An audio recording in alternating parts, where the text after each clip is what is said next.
조갑제 TV 시청자 여러분 안녕하십니까? 2021년 1월 23일 새벽 1시입니다. 내일이 일요일, 오늘은 토요일, 주말이니까 좀 느긋하게 방송을 하겠습니다. 요새 한국에서 기자들이 맹활약을 하고 있습니다. 언론 자유는 모든 자유의 어머니라고 그러는데, 한국에서 언론의 자유가 죽었더라면 지금 벌써 대한민국은 전체주의 파쇼 국가가 되었든지 아니면 공산화됐을 겁니다. 언론 자유가 자유를 지키고 있습니다. 그 언론 자유를 지키고 확대시키는 분들을 우리가 기자라고 그럽니다. 그런데 한국은 기자라는 직업을 가지고 먹고 사는 사람들이 제 추측으로는 한 3만 명 될 겁니다. 인구당 기자 수가 매우 많은 나라입니다. 특히 요사이는 유튜브, SNS 이런 걸 통해서 어떤 면에서는 전 국민들이 다 기자입니다. 글 쓰면 기자 아니겠습니까? 물론 기자는 잘 훈련된 사람이죠. 그런데 저는 기자 생활 50년 한 사람인데요. 한국 기자들에 대해서 비판을 제가 제일 많이 한 사람입니다. 기자가 기자를 비판하니까 조금 홀가분합니다. 이 자체 비판이 있어야 됩니다. 한국의 기자들은 상당한 또 특권을 누리고 있어요. 특권에 걸맞는 비판을 받아야 합니다. 제가 우스개로 여러 번 이야기했습니다만은, 기자 정신의 반대말이 뭐냐? 맨정신이다. 이런 농담을 할 때가 바로 탄핵 사태 때입니다. 박근혜 전 대통령을 탄핵시키는데 기자들이 앞장섰습니다. 그 역사적 책임이 있습니다. 탄핵 사유가 아니죠. 기자들이 탄핵을 주도한 셈입니다. 그 뒤에 검사, 판사, 정치인들이 따라온 셈인데, 박근혜 전 대통령 말대로 거짓의 산을 쌓은 사람들이 기자들입니다. 이 과오는 아마 영원히 씻기 힘들 겁니다. 그러나 요새 문재인 정권과 맞서서 기자들이 대충 열심히 하고 있습니다. 그러나 만족스럽지는 못합니다. 우리가 항상 기자를 비교할 때 미국 기자를 비교합니다. 미국의 언론 자유가 세계 최고의 자유이고, 그러다 보니까 미국의 언론이 세계 최고입니다. 미국 민주주의가 세계 최고라는 말하고 미국 언론 수준이 세계 최고라는 말하고 같습니다. 그러니까 미국 기자들이 세계 최고의 기자들입니다. 그 기준으로 제가 자꾸 한국 기자를 비판하는 면도 있습니다. 근데 미국 기자들이 어떻게 취재하느냐 하는 것은 영화 같은 거 보면 잘 아는데요. 스팟라이트라는 영화가 있었습니다. 그게 보스턴 글로브의 특별 수사식 취재팀, 인베스티게이티브 리포팅 팀이 이 천주교 안으로 들어가 가지고 신부들의 성추행을 집요하게 추적하는 영화입니다. 그건 실화인데요. 그걸 보면 거기 등장하는 기자들의 옷차림이나 이런 게 매우 수수합니다. 넥타이 맨 사람 별로 없고, 농구화 딱 신고 꼭 이 잠바 입고 하면서 꼭 노동자처럼 현장을 뛰는 장면이 아주 인상적입니다. 실제로 미국 기자들이 봉급이 별로 많지 않습니다. 조중동이나 KBS, MBC 기자들이 받고 있는 월급이 미국 인류신문의 월급과 거의 비슷합니다. 지방지보다는 많습니다. 그런데 미국 기자들과 한국 기자들이 가장 큰 차이는 자기 직업에 대한 충성심, 성실성이 아닌가 그렇게 생각하고요. 미국 기자들이 특권 의식이 별로 없어요. 한국 기자들은 특권 의식이 강합니다. 이것도 큰 차이입니다. 미국 언론은 특권 의식이 있습니다. 그러나 미국 기자들은 별로 특권 의식이 없어요. 예컨대 이 대통령과의 기자회견 하는 장면을 미국과 한국을 비교하면 잘 알 수가 있습니다. 그것이 이 퓰리처상을 2번 받은 강형원 전 로이터 통신 수석 부장과 나눈 대화의 주제였습니다. 기자들 이야기를 많이 했는데 주로 비판적으로 했습니다. 이 강형원 씨는 로스앤젤레스 타임스, AP, 로이터 아주 세계적 언론사에 있으면서 사진 부분에서 2번 특종을 해가지고 한 번 받기도 힘든 퓰리처상을 2번 받은 분인데, 이분이 한국 기자들의 습관을 이렇게 지적을 했어요. 최근의 문재인 대통령 기자회견을 본 소감이기도 했습니다. 대통령과 기자들의 문답을 보면은 기자들의 질문이 너무 길다는 겁니다. 그리고 질문은 하나만 해야 되는데 2-3개를 하는 수도 있다는 거예요. 이분이 이렇게 농담을 했습니다. 야구 캐치볼을 할 때 상대를 향해서 공을 3개를 던지면 어떻게 합니까? 어느 걸 잡습니까? 미국 대통령은 그렇게 3개, 2개 들어오면 딱 중단시킨답니다. 그러면서 미국 기자의 질문 원칙이 뭐냐? 짧게 하나만 하는 거다 라고 딱 정리를 해 줬습니다. 그런데 제가 아는 일본 기자도 강형원 씨처럼 비슷하게 한국 기자를 비판합니다. 이분은 마키노 요시히루 일본 아사히신문 서울지국장인데 몇 년 전에 쓴 르포 절망의 한국이라는 책이 있습니다. 거기 나오는 대목입니다. 한국의 청와대나 외교부의 기자회견에 참석하면 느끼는 게 있다. 한국 기자단의 질문에 공통된 특징이 있는데 질문이 긴 점이다. 그들은 자신의 주장을 먼저 장황하게 이야기한다. 그리고 마지막으로 그래서 귀하는 어떻게 생각합니까? 라고 묻는다. 그리하여 기자회견의 기록을 보면 압도적으로 질문이 길 때가 있다. 대통령부, 즉 청와대나 외교부를 출입하는 기자들 중 다수는 정치부 기자로서 많은 이들이 정치가를 지망하고 있다. 기자회견은 진실을 추궁하는 자리이지만 그 가운데 자신을 내세우고 싶어하는 생각이 작동한다는 점도 부정할 수 없을 것이라고 생각한다. 마이크 잡아가서 자기 과시를 한다는 겁니다. 어떤 문제에 대해서 저는 이렇게 생각하는데 대통령께서는 어떻게 생각합니까? 이렇게 되면은 그게 질문이 아닙니다. 자기 소신 표명인데 시청자들은, 독자들은 그거 알고 싶지 않아요. 대통령의 말을 원하는 겁니다. 아주 짤막하게 물어야 되는데 저도 똑같은 그런 문제의식을 가지고 있는데 이 미국 기자들이 어떤 식으로 질문하는지 제가 한번 그 사례를 보여드리겠습니다. 2020년 11월 26일, 그러니까 작년입니다. 백악관 외교 리셉션 룸에서 트럼프 대통령은 추수감사절에 점하여 장병들과 화상대담을 한 뒤 기자들의 질문을 받았습니다.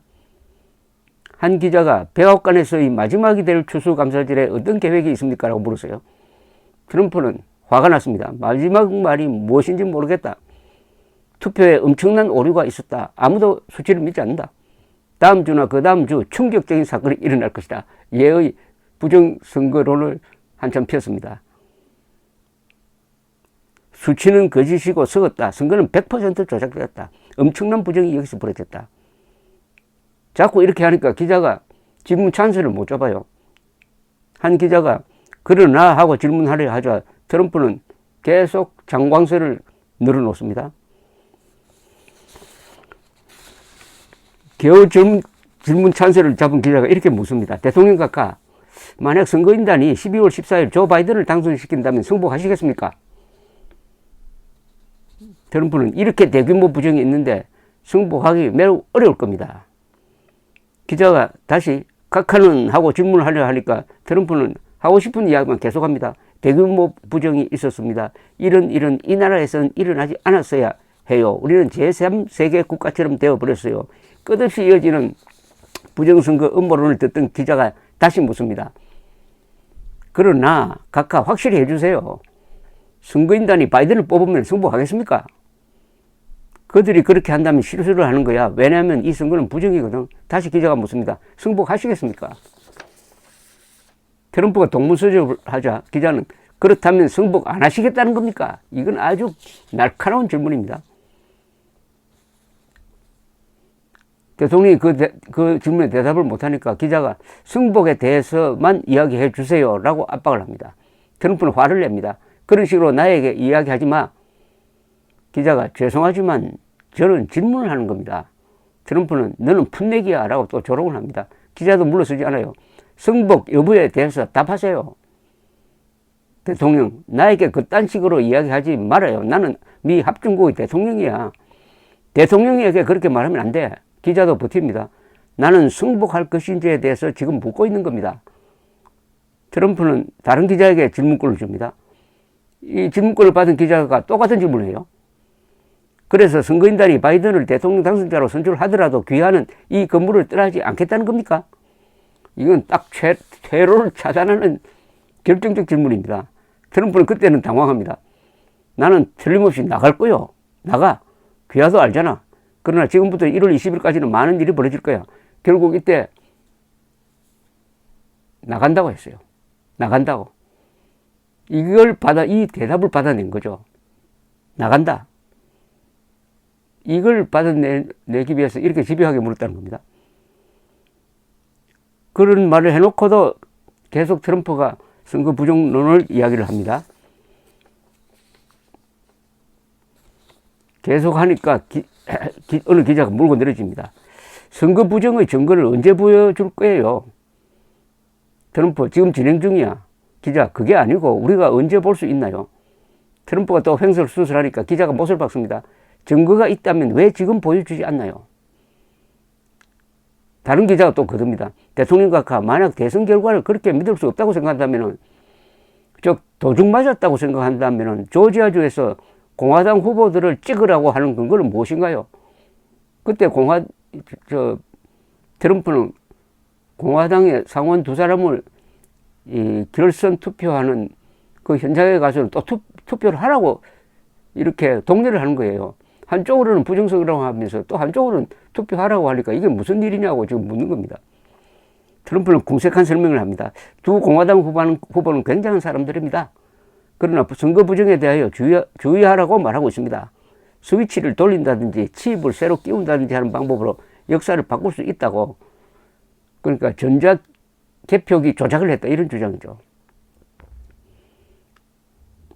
언론이 정직하였다면 부정선거는 절대로 일어나지 않았을 것입니다. 기자가 또 트럼프의 아픈 점을 건드립니다.